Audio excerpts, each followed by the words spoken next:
எனக்கே தெரியாத ஒரு ரொம்ப முக்கியமான ஒரு விஷயத்தை வந்து இதில் டிஸ்கஸ் பண்ணார். பழைய சாஃப்ட் கட்டரில் என்ன பிரச்சனை, அதாவது பெருசாக அந்த ஃப்ளைவீல்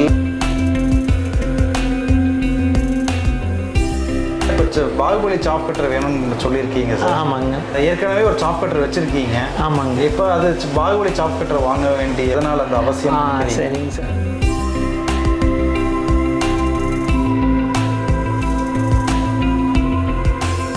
இவங்க எல்லாத்துக்கும் ஒரு ஒரு 2-3 பாயிண்ட்டு சொல்லணும்னா நீங்கள் ஏன்னா உங்களோட அனுபவம் என்னன்னு எனக்கு தெரியும். சரி, கண்டிப்பாக வந்து எல்லாத்துக்கும் யூஸ்ஃபுல்லாக இருக்கும்.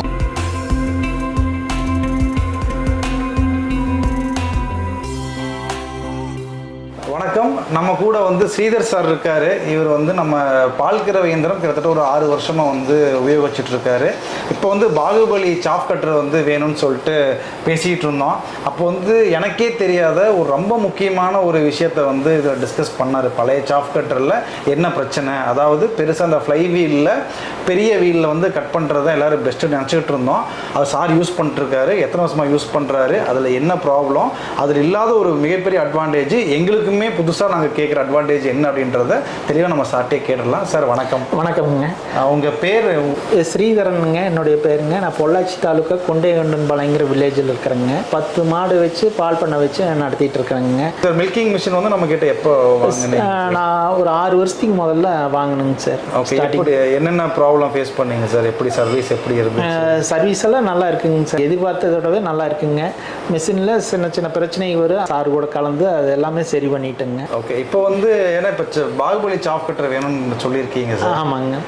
ஏற்கனவே ஒரு சாஃப்ட் கட்டர் வச்சுருக்கீங்க. ஆமாங்க. இப்போ அது பாகுபலி சாஃப்ட் கட்டர் வாங்க வேண்டிய உங்களுக்கான எதனால் அந்த அவசியம்? சரிங்க சார். சார் அது பழைய டைப்புங்க வீல் டைப் சாஃப்ட் கட்டர் தான் வச்சுருக்குறேங்க. அது எல்லாமே 3/4 இன்ச்சுனா 3/4 இன்ச் அளவுக்கு தீவனத்தை எல்லாமே வெட்டிடுங்க. தண்டு பகுதி, கொனை பகுதி, நுனிப்பகுதி எல்லாமே ஒரே அளவுக்கு வெட்டிடுதுங்க. ஆனால் அது வெட்டி கொடுக்குறப்ப என்ன பண்ணுதுனாங்க, மெடுக்கிறப்போங்க அந்த தண்டு பகுதி மட்டும் நல்லா அசை வெட்டி நல்லா ஜீரணமாகி சாணியில் நல்லா வந்துடுதுங்க. அந்த நுனிப்பகுதி வந்து லேசாக இருக்கிற பகுதி வந்து ஜீரணமாகாமல் அப்படியே சாணியில் வருதுங்க. நல்லா உன்னிப்பாக பார்த்தோம்னா அந்த சாணி நல்லா களைச்சிட்டு பார்த்தோம்னா அதில் ஜீரணமாகாமல் வர்ற தீவனம் நல்லாவே தெரியுங்க. அது வந்து ரொம்ப சிறுசாக இருக்கிறதுனால தான் அந்த பிரச்சனை வருதுங்க. இப்போ இந்த ஜாப் கட்டரில் வந்து நுனிப்பகுதி வந்து நீளமாக கொஞ்சம் லென்த்தாக வெட்டுறதுனால அந்த பிரச்சனை வராது அப்படின்ட்டு நான் அதை எடுக்கிறதுக்கு வந்திருக்கிறேங்க. ஓகேங்க சார். அப்போ அந்த இலையும் வந்து சின்னதாக வெட்டும்போது சாணத்தில் வந்து டைஜஷன் வந்துடுதுங்க. ஆமாங்க. ஓகே. நம்ம பாகுபலியில் பார்த்தோம் அப்படின்னா இலையை வந்து அது பெருசாக தான் வெட்டும். அது எதுக்காக நம்ம பண்ணோம்னா சீக்கிரமாக வெட்டணும். ஏன்னா ஒரு 1/2 மணி நேரம் ஓடிட்டு இருந்ததுன்னா நம்மளோட கரண்ட் பில்லும் வேஸ்ட்டு, ஆள் கூலியும் வேஸ்ட்டுன்றதுனால சீக்கிரமாக வெட்டணுன்றதுனால தான் அந்த இலையை வந்து சின்ன சின்னதாக வெட்டக்கூடாது டிசைன் பண்ணியிருந்தோம். ஆனால் சார் இப்போ சொல்லும்போது அதில் நமக்கு தெரியாமல் எவ்வளோ அட்வான்டேஜ் இருக்குன்றது இப்போ தான் தெரிய வந்துச்சு. ஸோ அதனால தான் இந்த வீடியோ எடுக்கிறதுக்கு முக்கியமான காரணமே இது மாதிரி தெரியாத விஷயங்கள் வந்து எல்லாத்துக்கும் தெரிஞ்சுக்கணும் அப்படின்றதுனால தான் இந்த வீடியோவை எடுத்தோம். வேற ஏதாவது உங்க பண்ணை எப்படி சக்சஸ்ஃபுல்லா ரன் பண்றது, அது பண்ணையில அனுபவப்படணுங்க. மாடு வாங்கினது சக்சஸ்ஃபுல்லா பண்ண முடியாதுங்க. முதல்ல ஒரு 2 மாடு 3 மாட்டுலேருந்து ஆரம்பித்து அதிகப்படுத்தணுங்க. எடுத்துட்டு சக்ஸஸ்ஃபுல்லாக பண்ணுறதுக்கு கொஞ்சம் சிரமம்ங்க. நிறைய அனுபவப்படணுங்க. இப்போ இருக்கிற காலகட்டத்திலையும் சார் நிறையா வந்து நல்ல லாபம் இல்லை லாஸ் ஆகுது அப்படின்றவங்க இருக்காங்க. நடத்துகிறவங்க ஆரம்பிக்கிறவங்களும் ஆரம்பிக்கலான்றது யோசிச்சுட்டு இருக்காங்க. இவங்க எல்லாத்துக்கும் ஒரு ஒரு 2-3 பாயிண்ட்டு சொல்லணும்னா நீங்கள் ஏன்னா உங்களோட அனுபவம் என்னன்னு எனக்கு தெரியும். சரி, கண்டிப்பாக வந்து எல்லாத்துக்கும் யூஸ்ஃபுல்லாக இருக்கும். மாடு வாங்குறதுலேருந்தே பிரச்சனை இருக்குதுங்க.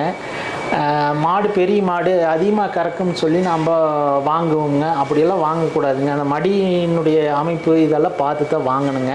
என்னதான் தீவனம் கொடுத்தாலும் அந்த மாடு 5 லிட்டர் கறக்கிற மாடுன்னா நேரம் அந்த 5 லிட்டர் தான் கறக்குங்க. நம்ம தீவனம் எவ்வளோ அதிகமாக கொடுத்தாலுங்க அது பூரா சாணியில் தான் வருங்க. மாடு வந்து அதனுடைய கறவைத்திறன் அவ்வளவுதானுங்க. அதை அறிஞ்சு நம்ம அதுக்கு தகுந்த மாதிரி தீவனம் கொடுத்தோம்னா தான் லாபகரமாக நடத்த முடியும். ஆமாம். மாடு சூஸ் பண்ணுறது கரெக்டாக சூஸ் பண்ணணுங்க. அது எவ்வளோ கறக்குதுங்களோ அதுக்கு தகுந்த மாதிரி தான் நம்ம தீவனம் கொடுக்கணுங்க. நம்மளுக்கு வந்து பொருளாதார இழப்பு தானுங்க. இழப்பு தானே. அதே மாதிரி செனை பிடிக்கிறது வந்து கண்டினியூஸாக வந்து செனை பிடிக்க வைக்கணுங்க. ஆமாங்க. அதுக்கு சிம்பிளான மெத்தடெல்லாம் இருக்குங்க. நிறைய எல்லாம் முள்ளங்கி இருக்குல்லங்க. அதை வந்து இந்த மாதம் செனை பருவத்துக்கு வந்துருச்சுனாங்க சனி ஊசி போடாமல் விட்டுட்டுங்க அங்கே வெள்ளை முள்ளிங்கிழங்கு டெய்லி ஒன்றுங்க மாட்டுக்கு கொடுத்துட்டு வந்தோம்னாங்க அடுத்த 22 நாள்லேருந்து 25 நாளுக்குள்ளே கத்துங்க. அப்போ ஊசி போட்டோம்னா கண்டிப்பாக அது 100க்கு 100 சக்ஸஸ் ஆகுங்க. ஓகே. ஏன்னா இப்போ எனக்கு என்னென்னா எல்லாருமே பொதுவாக சொல்கிற விஷயம் வந்து இந்த டைமுக்கு வந்து செனை பிடிக்காம தான் வந்து ஏன்னா இப்போ வருஷத்துக்கு ஒரு கண் அப்படின்றத நம்ம உருவாக்குனா தான் லாபகரமாக இருக்குது. ஆனால் அதை பண்ண முடியறது ஏன்னே காரணம் தெரியல அப்படின்ற மாதிரி சரி இருக்காங்க. அதனால சார் சொல்றது வந்து ஹீட்டுக்கு வந்தோடனே உடனே வந்து ஊசி போடாம ஒரு அடுத்த ஹீட்டுக்கு வர வரைக்கும் டெய்லியும் ஒரு வெள்ளை முள்ளங்கி கொடுத்தோம்னா ஆமாங்க, அது சீப் ரேட்டு தான் எனக்கு மார்க்கெட்லேயே கிடைக்குதுங்க. நாம் சாப்பிட்ற முள்ளங்கி சார் எதுவுமே கண்டிப்பாக காஸ்ட்லியானதெல்லாம் சொல்லவே மாட்டாங்க. ஏன்னா அவரு வந்து நல்ல ஒரு இதை வந்து பல வருஷமா ரொம்ப சக்சஸ்ஃபுல்லா வந்து ஃபார்மை வந்து ரன் பண்ணிட்டு இருக்காரு அப்படின்றதுனால ஒவ்வொன்றும் ஒரு எல்லாத்துக்கும் கணக்கு போட்டு தான் கரெக்டாக பண்ணுறதுனால தான் அவரால் சக்ஸஸ்ஃபுல்லாக பண்ண முடியுதுங்க. இல்லாமல் வந்து தொடர்ச்சி பண்ண முடியாதுங்க. பண்ண முடியாதுங்க. சரிங்க சார், ரொம்ப நன்றி. நிறைய தகவல் வந்து சரிங்க சார் ஷேர் பண்ணியிருக்கீங்க. எல்லாத்துக்குமே இது வந்து ரொம்ப சரிங்க சார். ஏதாச்சும் மாடுகளை பற்றி சந்தேகம், மிஷின் பற்றி சந்தேகம் வேணும்னா என்னுடைய ஃபோன் நம்பரில் கொடுத்துருங்க. கான்டாக்ட் பண்ணால் நான் ஃபார்மர் கூட பேசிக்கிறேங்க சார். ஒன்றும் பிரச்சனை இல்லை. ரொம்ப ரொம்ப நன்றி. நன்றிங்க.